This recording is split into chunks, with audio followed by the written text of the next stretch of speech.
Hey family, and anybody else watching, and welcome back to As For Me and My House. Today, Judges 7, 8, and 9 are going out to Russ and Maja. If you remember last time, we've been looking at the various judges, and yesterday was Deborah's song, and then we were introduced to Gideon. And that's where we're picking up with more of Gideon today. So specifically, Gideon defeating the Midianites, the Midianite kings Zeba and Zalmunna, and then Gideon's ephod, his death, and then Abimelech. And we'll talk about Gideon because he's one of my favorites. So we'll take a look at this again, Judges 7, 8, and 9 today. So, chapter 7. Early in the morning, Jerub-Baal, that is, Gideon, and all his men camped at the spring of Harod. The camp of Midian was north of them, in the valley near the hill of Moriah. The Lord said to Gideon, "You have too many men for me to deliver Midian into their hands, in order that Israel may not boast against me that her own strength has saved her. Announce to the people, anyone who trembles with fear may turn back and leave Mount Gilead." So 22,000 men left, while 10,000 remained. But the Lord said to Gideon, "There are still too many men. Take them down to the water, and I will sift them for you there. If I say, 'This one shall go with you,' he shall go. But if I say, 'This one shall not go with you,' he shall not go." So Gideon took the men down to the water. There the Lord told him, "Separate those who lap the water with their tongues like a dog from those who kneel down to drink." 300 men lapped with their hands to their mouth. All the rest got down on their knees to drink. The Lord said to Gideon, "With these 300 men that lapped, I will save you, and will give the Midianites into your hands. Let all the other men go, each to his own place." So Gideon sent the rest of the Israelites to their tents, but kept the 300 who took over the provisions and trumpets of the others. Now, the camp of Midian lay below him in the valley. During that night, the Lord said to Gideon, "Get up, go down against the camp, because I am going to give it into your hands. If you are afraid to attack, go down to the camp with your servant Purah, and listen to what they are saying.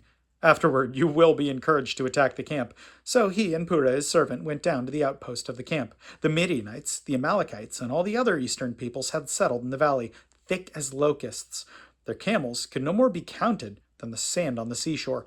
Gideon arrived just as a man was telling his friend about a dream. "I had a dream," he was saying. A round loaf of barley bread came tumbling into the Midianite camp. It struck the tent with such force that the tent overturned and collapsed.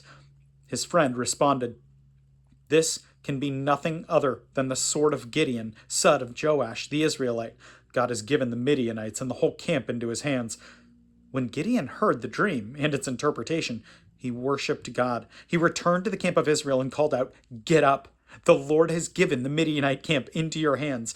Dividing the 300 men into 3 companies, he placed trumpets and empty jars in the hands of all of them, with torches inside. "Follow me," he told them. "Follow my lead. When I get to the edge of the camp, do exactly as I do. When I and all who are with me blow our trumpets, then from all around the camp blow yours and shout for the Lord and for Gideon." Gideon and the 100 men with him reached the edge of the camp at the beginning of the middle of the watch, or just after they had changed the guard.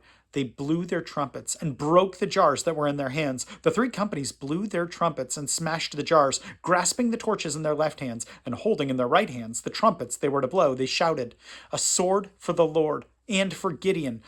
While each man held his position around the camp, all the Midianites ran, crying out as they fled. When the 300 trumpets sounded, the Lord caused the men throughout the camp to turn on each other with their swords. The army fled to Beth Shittah toward Zerah as far as the border of Abel-Meholah near Tabbath. The Israelites from Naphtali, Asher, and Manasseh were called out, and they pursued the Midianites. Gideon sent messengers throughout the hill country of Ephraim, saying, "Come down against the Midianites and seize the waters of the Jordan ahead of them as far as Beth-barah." So all the men of Ephraim were called out, and they took the waters of the Jordan as far as Beth-barah. They also captured 2 of the Midianite leaders, Oreb and Zeb. They killed Oreb at the rock of Oreb and Zeb at the winepress of Zeb. They pursued the Midianites and brought the heads of Oreb and Zeb to Gideon, who was by the Jordan. Chapter 8. Now, the Ephraimites asked Gideon, "Why have you treated us like this? Why didn't you call us when you went to fight Midian? And they criticized him sharply, but he answered them, What have I accomplished compared to you? Aren't the gleanings of Ephraim's grapes better than the full grape harvest of Abiezer? God gave Oreb and Zeb, the Midianite leaders, into your hands. What was I able to do compared to you?" At this, their resentment against him subsided. Gideon and his 300 men, exhausted yet keeping up the pursuit, came to the Jordan and crossed it. He said to the men of Succoth, "Give my troops some bread. They are worn out, and I am still pursuing Zebah and Zalmunna, the kings of Midian." But the officials of Succoth said, "Do you already have the hands of Zebah and Zalmunna in your possession? Why should we give bread to your troops?" Then Gideon replied, "Just for that, when the Lord has given Zebah and Zalmunna into my hand, I will tear your flesh I will tear your flesh with desert thorns and briars." From there he went up to Peniel and made the same request of them, but they answered as the men of Succoth had. So he said to the men of Peniel, "When I return in triumph, I will tear down this tower." Now Zebah and Zalmunna were in Karkor with a force of about 1,500 men. All that were left of the armies of the eastern peoples, 120,000 swordsmen had fallen. Gideon went up by the route of the nomads east of Noba and Jogbeah, and fell upon the unsuspecting army. Zebah and Zalmunna, the two kings of Midian, fled, but he pursued them and captured them, routing their entire army. Gideon, son of Joash, then returned from the battle by the pass of Herez. He caught a young man of Succoth and questioned him, and the young man wrote down for him the names of the 77 officials of Succoth, the elders of the town. Then Gideon came and said to the men of Succoth, "Here are Zebah and Zalmunna, about whom you taunted me by saying, 'Do you already have the hands of Zebah and Zalmunna in your possession? Why should we give bread to your exhausted men?'" He took the elders of the town and taught the men of Succoth a lesson by punishing them with desert thorns and briars. He also pulled down the tower of Peniel and killed the men of the town. Then he asked Zebah and Zalmunna, "What kind of men did you kill at Tabor?" "Men like you," they answered, "each one with the bearing of a prince." Gideon replied, "Those were my brothers, the sons of my own mother. As surely as the Lord lives, if you had spared their lives, I would not kill you." Turning to Jether, his oldest son, he said, "Kill them." But Jether did not draw his sword because he was only a boy and was afraid. Zebah and Zalmunna said, "Come on, do it yourself. As is the man, so is his strength." So Gideon stepped forward and killed them and took the ornaments off their camels' necks. The Israelites said to Gideon, "Rule over us, you, your son, and your grandson, because you have saved us out of the hand of Midian." But Gideon told them, "I will not rule over you, nor will my son rule over you. The Lord will rule over you." And he said, "I do have one request, that each of you give me an earring from your share of the plunder." It was the custom of the Ishmaelites to wear gold earrings. They answered, "We will gladly give them." So they spread out a garment, and each man threw a ring from his plunder onto it. The weight of the gold rings he asked for came to 1,700 shekels, not counting the ornaments, the pendants, and the purple garments worn by the kings of Midian, or the chains that were on their camels' necks. Gideon made the gold into an ephod, which he placed in Orpah, his town. All Israel prostituted themselves, by worshipping it there, and it became a snare to Gideon and his family. Thus Midian was subdued before the Israelites, and did not raise its head again. During Gideon's lifetime, the land enjoyed peace for 40 years. Jerubbaal, son of Joash, went back home to live.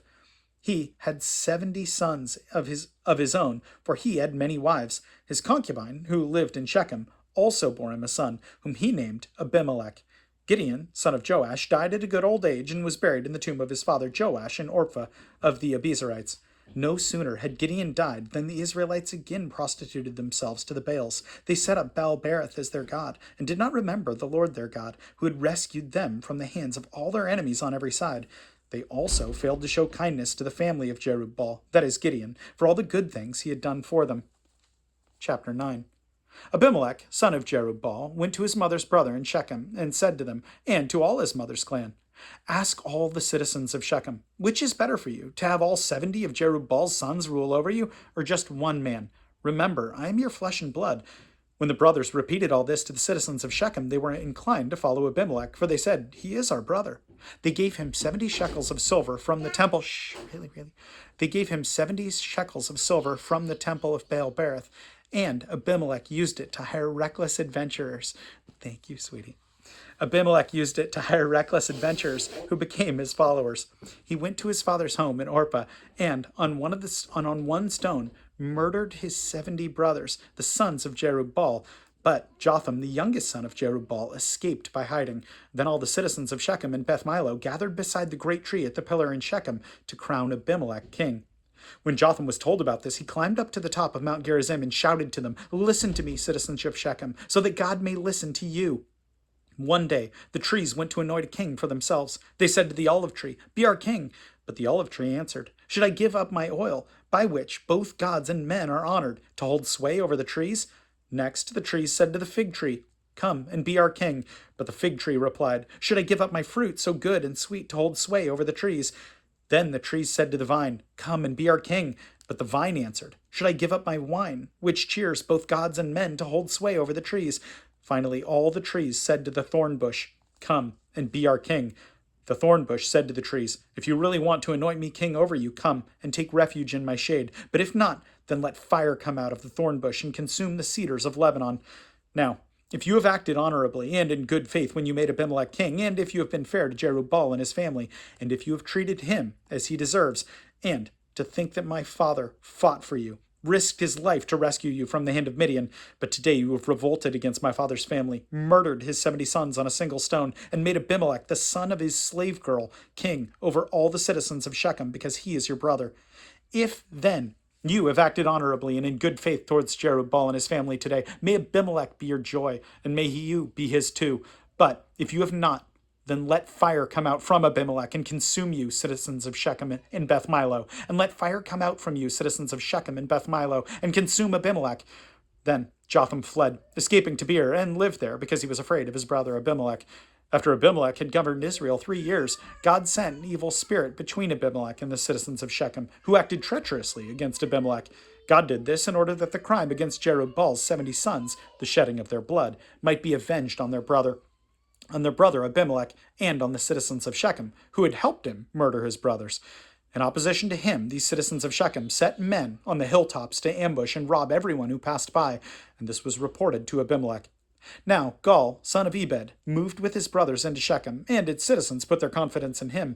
After they had gone out into the fields and gathered the grapes and trodden them, they held a festival in the temple of their God. While they were eating and drinking, and cursed Abimelech, then Gaal, son of Ebed, said, "Who is Abimelech, and who is Shechem, that we should be subject to him? Isn't he Jerubbaal's son, and isn't Zebul his deputy? Serve the men of Hamor, Shechem's father. Why should we serve Abimelech? If only his people were under my command, then I would get rid of him. I would say to Abimelech, 'Call out your whole army.'" Then Zebul, the governor of the city, heard what Gaal, son of Ebed, said. He was very angry. Under cover, he sent messengers to Abimelech, saying, "Gaal, son of Ebed, and his brothers have come to Shechem and are stirring up the city against you. Now then, during the night, you and your men should come and lie in wait in the fields. In the morning at sunrise, advance against the city. When Gaal and his men come out against you, do whatever your hands find to do." So Abimelech and all his troops set out by night and took up concealed positions near Shechem in 4 companies. Now Gaal, son of Ebed, had gone out and was standing at the entrance to the city gate just as Abimelech and his soldiers came out from their hiding place. When Gaal saw them, he said to Zebul, "Look, people are coming down from the tops of the mountains." Zebul replied, "You mistake the shadows of the mountains for men." But Gaal spoke up, "Look, people are coming down from the center of the land, and a company is coming from the direction of the soothsayer's tree." Then Zebul said to them, "Where is your big talk now? You who said, 'Who is Abimelech, that we should be subject to him?' Aren't these the men you ridiculed? Go out and fight them." So Gaal led out the citizens of Shechem and fought Abimelech. Abimelech chased him, and many fell wounded in the flight, all the way to the entrance to the gate. Abimelech stayed in Arumah, and Zebul drove Gaal and his brothers out of Shechem. The next day the people of Shechem went out into the fields, and this was reported to Abimelech. So he took his men, divided them into 3 companies, and set ambush in the fields. When he saw the people coming out of the city, he rose to attack them. Abimelech and the companies with him rushed forward to a position at the entrance of the city gate. When 2 companies rushed upon those in the fields and struck them down. All that day, Abimelech pressed his attack against the city until he had captured it and killed its people. Then he destroyed the city and scattered salt over it. On hearing this, the citizens in the tower of Shechem went into the stronghold of the temple of El-Berith. When Abimelech heard that they had assembled there, he and all his men went up to Mount Zalmon. He took an axe and cut off some branches, which he lifted to his shoulders. He ordered the men with him, "Quick, do what you have seen me do." So all the men cut branches and followed Abimelech. They piled them against the stronghold and set it on fire over the people inside. So all the people in the tower of Shechem, about 1,000 men and women, also died. Next, Abimelech went to Thebes and besieged and captured it. Inside the city, however, was a strong tower, to which all the men and women, all the people of the city, fled. They locked themselves in and climbed to the top of the tower roof. Abimelech went to the tower and stormed it. But as he approached the entrance to the tower to set it on fire, a woman dropped an upper millstone on his head and cracked his skull. Hurriedly, he called out to his armor-bearer, "Draw your sword and kill me, so that they can't say, 'A woman killed him.'" So his servant ran him through, and he died. When the Israelites saw that Abimelech was dead, they went home. Thus, God repaid the wickedness that Abimelech had done to his father by murdering his 70 brothers. God also made the men of Shechem pay for their wickedness. The curse of Jotham, son of Jerubbaal, came on them. So looking at this, we can see again how dark that lineage gets that came, from Gideon and then from Abimelech. But I do think it's interesting that I was thinking about this for you, Russ and Maja, specifically for golf, right? I'm absolutely terrible at golf, but how often it is when I slice or when I completely just shank the ball when I'm driving it. But every once in a while, I'll get a really good drive. And I think about that as, hey, I've really set myself off in the right direction. This is awesome. Maybe I can finally keep my score low. Maybe I can finally have a respectable hole. And somewhere in between the end of my drive, wherever it's landed, and the hole itself, anywhere else on the green or in the rough, I tend to mess it up. And I think about that. And I look at this and I think about that too, the incredible importance of finishing strong. I mean, we look at Gideon and it was going so well. It's in the same passage here in chapter 8. 8:23 specifically. This is right after the Israelites are asking for a king. Gideon told them, "I will not rule over you, nor will my son rule over you. The Lord will rule over you." It's this beautiful recognition there of, hey, I'm not the one to rule over you, nor is my son. It is God who is to rule over you. He recognizes that and he says that. And then right in the next verse, so we have that like great understanding of him. And then right in the next verse, and then he said, "I do have one request, that each of you give me an earring from your share of the plunder."